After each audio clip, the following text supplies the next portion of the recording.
Hello dear students, welcome back to our YouTube channel. बात करते हैं मोस्ट हॉट टॉपिक पे, जो कि एसबीआई क्लरिकल का रिजल्ट है, जिसका आप बेसब्री से इंतजार कर रहे हैं।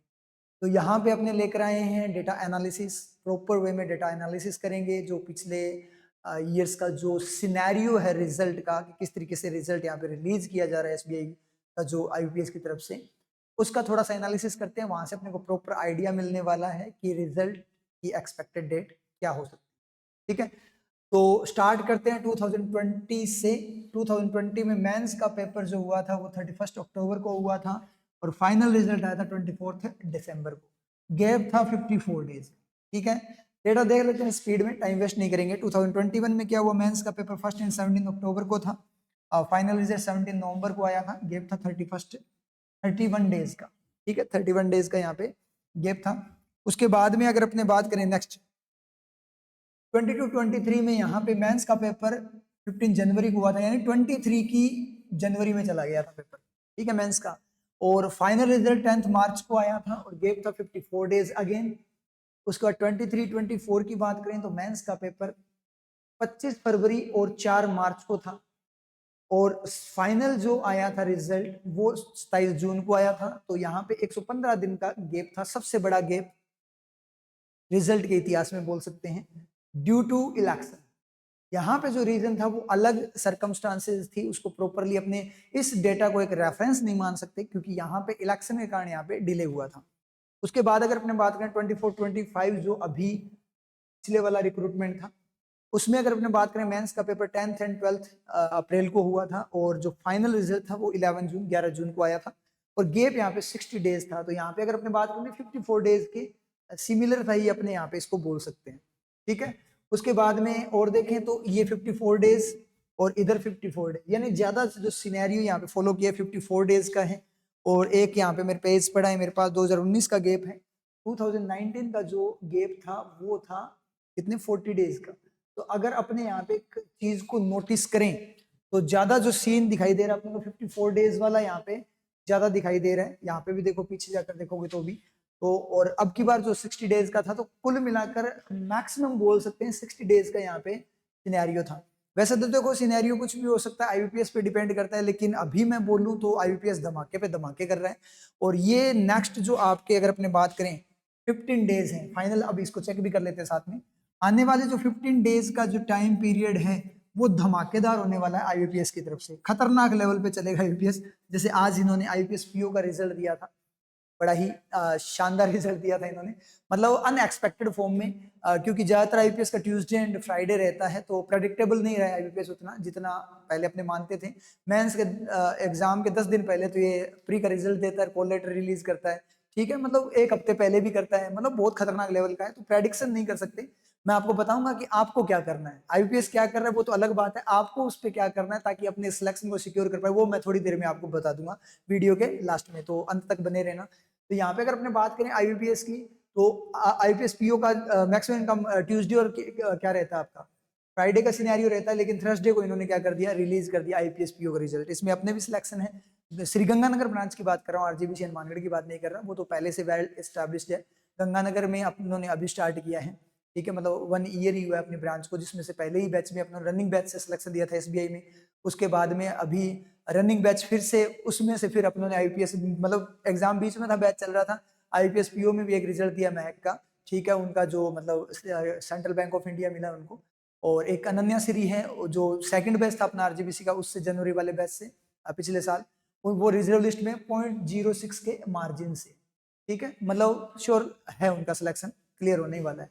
वो बोलते हैं ना, कुछ होता है जो अच्छे के लिए होता है, तो उनको हो सकता है टॉप मोस्ट बैंक मिले, पीएनबी वगैरह, रिजर्व लिस्ट क्लियर हुई, बिल्कुल पास में बैठे हैं वो, तो बड़ा बैंक ही मिलेगा उनको। ठीक है, तो यहाँ पे अगर अपने बात करें तो प्रेडिक्शन वाली बात अलग है। अब यहाँ पे अपने 25-26 मेन मुद्दे पे आते हैं। तो 21 नवंबर को अपना क्या हुआ था, यहाँ पे मेंस का पेपर हुआ था, और फाइनल कब वो आ सकता है और गैप पे डिपेंड करता है। अगर मैं मैक्सिमम वाला 60 डेज का गैप अगर यहाँ पे लेकर चलूँ ना, तो यहाँ पे जो डेट निकल के आती है, कैलकुलेशन करोगे तो 20 जन निकल के आता है, 20 जनवरी निकल के आती है यहाँ पे जो डेट है। अभी आज 15 है, तो 20 जनवरी 5 दिन के अंदर अंदर रिजल्ट आपका देखने को मिल सकता है। हो सकता है 16 को ही आ जाए, क्योंकि कल फ्राइडे है, तो हो सकता है 16 को इसका रिजल्ट आ जाए। इसका आना है तो क्या पता आरआरबी पीओ का आ जाए, कुछ भी हो सकता है, क्योंकि ये जो सीजन है 15 डेज का खतरनाक वाला, इसमें आरआरबी पीओ मेंस का रिजल्ट भी आने वाला है, क्योंकि इन्होंने अभी फरवरी के अराउंड तो इन्होंने फरवरी मार्च जो दे रखा है, इन्होंने फरवरी में तो इन्होंने अलॉटमेंट देना है, प्रोविजनल तो इंटरव्यू भी करवाने हैं। आरआरबी पीओ मेंस भी आ सकता है। आरआरबी क्लरिकल जो मेंस है वो 1 फरवरी को फिक्स कर रखा है, तो उसका भी रिजल्ट आ सकता है, ठीक है। उसके बाद में अपने बात करें आईपीएस पीओ का निकाल दिया, तो आईपीएस क्लरिकल तैयारी बैठा है, आने ही वाला है, ठीक है। आईपीएस क्लरिकल का आ जाएगा तो उसका भी फाइनल रिजल्ट आना है। एसबीआई जे का फाइनल रिजल्ट आना है। तो यानी रिजल्ट भर भर के आने वाले, धमाके पे धमाके आने वाले हैं, झटके पे झटके लगने वाले हैं, और किसी एक झटके में जिंदगी सेट होने वाली है अपनी। ये चीज अपने ध्यान रखना बस आप लोग, ठीक है। तो यहाँ पे अगर मैं भी बात करूं इस गैप के अकॉर्डिंग, तो 20 जनवरी तक रिजल्ट आ सकता है, आने को कल भी आ जाए, 20 जनवरी तक आ सकता है, अदरवाइज जनवरी में तो रिजल्ट आना ही आना है, ठीक है, क्योंकि गैप बहुत ज्यादा बढ़ जाएगा।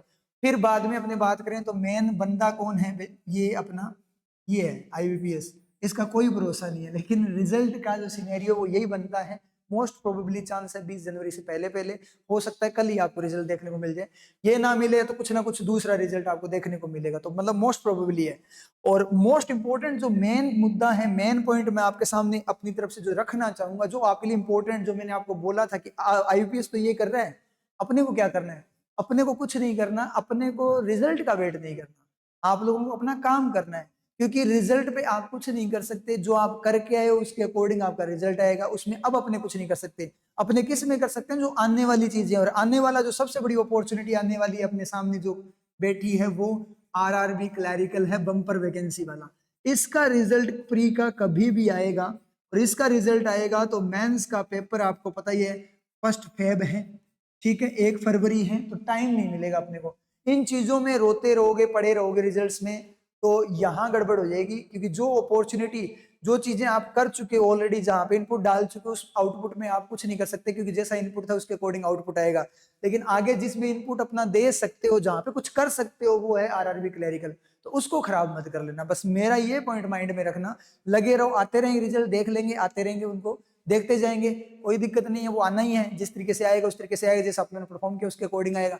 बस इस चीज पे ना फोकस्ड रहना। और ये जो 15 डेज का अभी धमाका चलने वाला है रिजल्ट पे रिजल्ट वाला, तो इसको मतलब बच्चों को कुछ हद तक ये डाइवर्ट करेगा यहाँ से, तो ये डाइवर्जन है वही अपने लिए प्लस पॉइंट है, और उसी डाइवर्जन का फायदा उठाकर अपने को यहाँ पे सिलेक्शन लेना है। जो बच्चा मेंटली स्टेबल रहेगा, माइंड की स्टेबिलिटी के साथ काम करेगा, वो सिलेक्शन ले जाएगा। अपने को जॉब चाहिए एक बार के लिए, तो कहीं पे भी मिल जाए, जॉब मिलनी चाहिए, तो इसलिए ना इस पे फोकस्ड रहना, क्योंकि अभी बेड़ा पार जो है वो करेगा कौन, बेड़ा पार सीन अगर अपने देखें तो आरआरबी क्लैरिकल का है, इस पे फोकस्ड रहो।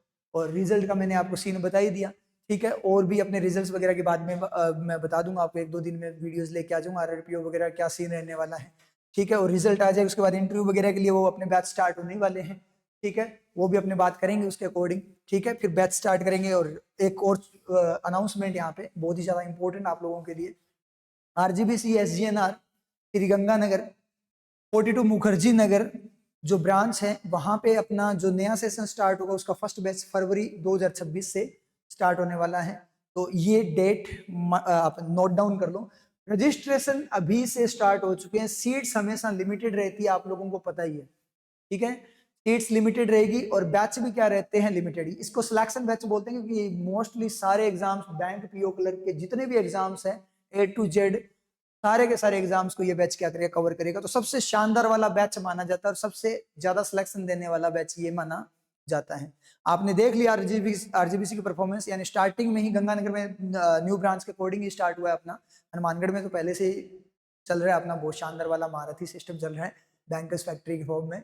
तो यहाँ पे गंगानगर ब्रांच में देखो हर बैच से अपना सिलेक्शन दिया, फर्स्ट बैच से भी सिलेक्शन था, सेकंड से भी दिया है, और उसके बाद अब आरआरबी क्लैरिकल जो होगा, या फिर आरआरपीओ का रिजल्ट आएगा, आईपीएस क्लैरिकल का आएगा, एसबीआई क्लैरिकल, वहां से तो और ही अच्छे खासे रिजल्ट होने वाले हैं, जो बच्चों की परफॉर्मेंस है उसके अकॉर्डिंग। तो मतलब रनिंग बैचेस से सिलेक्शन हो रहे हैं, तो जिनके बच्चे कंप्लीट हो गए बैच, उनके तो फिर यहाँ पे सिलेक्शन होने ही होने हैं। तो मौका है आपके पास, अपॉर्चुनिटी है, खो मत देना, क्योंकि जब रिजल्ट आएगा तब आपको रियलिटी पता लग जाएगी। तो इस पे थोड़ा फोकस करना, क्योंकि सीट्स लिमिटेड है, बाद में क्लोज कर दिया जाएगा रजिस्ट्रेशन। जितना मतलब जितने कैपेसिटी है जिसके अकॉर्डिंग जितने बच्चे बैठाए जाएंगे उसके अकॉर्डिंग ही रजिस्ट्रेशन होगा, उसके बाद में क्लोज है सारा, ठीक है। फिर जो नया बैच स्टार्ट होगा वो देखा जाएगा कब स्टार्ट होता है, ठीक है, क्योंकि हनुमानगढ़ गंगानगर में सेम फैकल्टी पढ़ाती है उसके अकॉर्डिंग।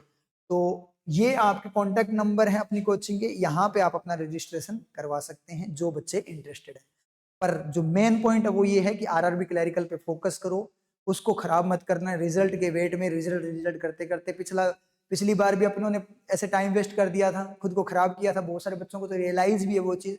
दोबारा से वो गलती मत दोहराना, क्योंकि इंसान गलती दोबारा नहीं दोहराता है। फिर अगर आप गलती दोहरा रहे हो तो फिर आप देख लो, इंसान तो नहीं हो, क्या हो वो आपको ही पता है। इसलिए ना ऐसा काम बिल्कुल मत करना। जो पहले गलतियां की है उन गलतियों को वापस से मत दोहराओ, बहुत बड़ी अपॉर्चुनिटी हाथ से निकल जाएगी। आरआरबी क्लरिकल में अच्छी खासी वैकेंसीज हैं और बहुत ही शानदार अपॉर्चुनिटी है, उस पर फोकस। ठीक है, ऑल द बेस्ट।